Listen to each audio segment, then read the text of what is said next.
mi compañera pluma, hoy descargo de mi mente las corolas florecientes.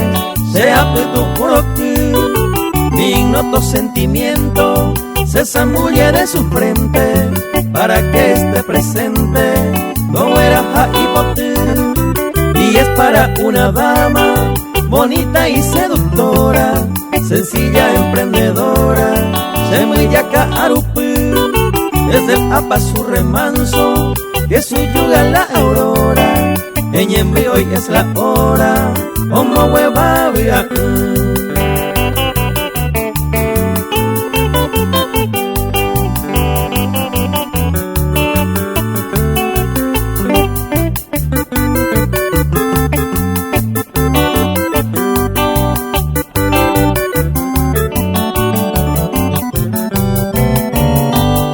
Yo adusto habitante, corredor de la comarca, navegando en mi barca, Ayujuco y Botí.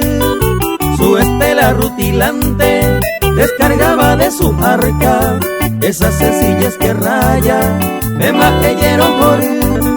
Ella canta como diosa las ternuras de los cantos, y con eso los quebrantos.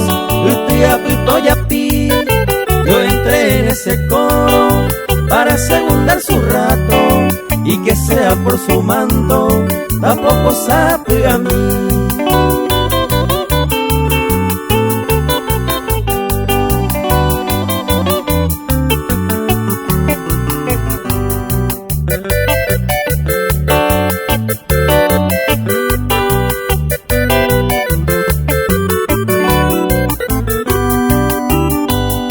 Y ella está consciente de mi ávido deseo, pero su siempre no puedo, hey cuevo y tindí. Pero sabe que su alma siempre mira mi rodeo, el mío en su sendero, aemao me atendí.